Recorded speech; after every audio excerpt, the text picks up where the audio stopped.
Ngiyaphila njani? Ngiyaphila futhi wami. Ya sengikhona ulaConca igama. Sipho wambatha. Wakambatha. Yebo. Okay. Ubhuti usibizile ne?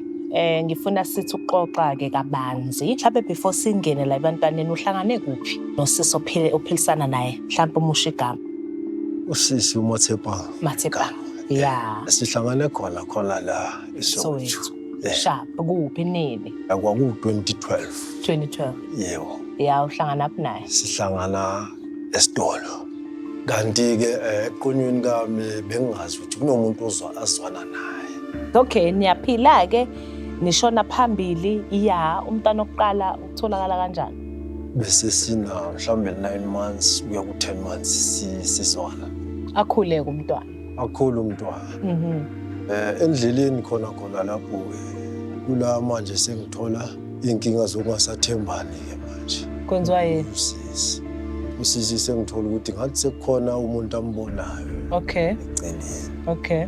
Ngilandelela into ayikhona ngiyithole futhi ukuthi injalo. Umbuzo sisi. Yembuzo sisi. Mangombuzo sisi hayi aphike-ke yashonele. Okay, kube ukuthi kukhona nomngani futhi. Same thing. Okay. Makasengikhapha kanjalo kuvele le ndoda emva kwethu. Le ndoda ifika imbize ngegama lakhe. Le ndoda iyamshaya. Ya, uyajola wena. Ya, mina ngikwenzela izinto ezingaka. Appreciate ini. Yaba hey konke lokho nakimi kuba ishock manje. Uyaqala futhi lento. Ekuvele nje wakho umntwana esekhona nje emhlabeni mhlambe ngo 3 months. Njalo yena mayithola umntwana kuba khona into. Kuba khona nje inkinga lezi. Ngelinye ke lelanga kula khona uthe eMaCalifornia waphuma ngamlandela. Yeah. La ngempela mangifika kuleso strand la ngomlandela. La inethekisi. Ngene etaxini ngiyaqatshulwana ke khona lapho. Bese neqhuba relationship and then what? Sizame futhi ukuhlala phansi sibonisana. Hayi cishe kube ngcono nje hayi. Awuthe nje kambeni kwesikhathi futhi asuka futhi. Naxabana futhi. Baba ingxabano zokuthi sekukhona omunye futhi. Okay. Seku number 3. Seku number 3. Sizathu sokuthi ngilo ngibuyela lokangishitela. Ya hayi uthando yazi mawuthanda. Mawuthanda umuntu. Hoping futhi ukuthi mhlambe uzoshintsha. So but usahleli kule relationship. Isizathu sami kahle singabantwana. Usisi utawa Lesotho. So yini enza ukuthi ufuna ukwenza iDNA manje? Ingoba nenhliziyo yami seyiphulwe kaningi manje angisathembi ukuthi ngempela abantwana yibo bami la. Okay, isizongena ngaphansi endlini sothola bani? Sizawuhlangana nabo sisi bami ababili. Okay. Naye uMathepha umama wabantwana. Okay. No stress. Asingene ke khona sizokhuluma. Instances ezenzekile ngayo umntwana. Then like izinto nje ezokupha that closure ukuthi hayi man there's something that is not. Umntana mawuthi burning kanjani umntana uyewasha? Kwavala blister. Yeah. You see like lento ngathi umlilo wabaphansi. Kunesikhalazo nendaba yesibongo.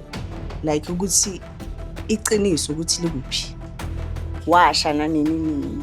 Yabona kuningi nje bengathi ngiyakhona. Usasemncane, you understand? So mina nje the thing is that we want to closure sazi ukuthi what is it ukuthi yini. So ukulimala komntana ukusondezela la ukuthi ngathi kunenkinga eDNA. Yes. Wena sisi about today or insolo zakho? Yeah, the feeling is mutual. Yeah. Ukuthi today sifuna ukwazi iqiniso ukuthi kuyenzakalani. Bana ba ke bathotse mo South Africa ke ba sipho kaofela. Ile ka achiteheka kae mara bana bona ke ba sipho. Chances are umntana is 2 onalo ogcina. Yes, asabakabuthi. So that's why I still out today ukwazi iqiniso and sibe neclosure ezo sisomeship. Nazi indaba abantwana bakho abayi3. Angisho? Mara unabanye abantwana ne? Abayi2. So laba bayi3 wena uzizwa unjani makulibele kuba khona amaruma ngazothi laba abayi2 akusabakhe? Na ke tsebele ba ke mara se re tla bona ka Thursday. Okay, ngiyakuzwa mama. La ngaphandle bengihleli nomuntu wakho and wasengichazela ukuthi uke wabona no taxi driver. What's the story with umuntu wakho umatekisi warawara? Ese muntu wami ke otwa kaofela le ena Lesotho. Yeah. If ke sena something ke shota ka something wa re etsetsa kaofela mo family.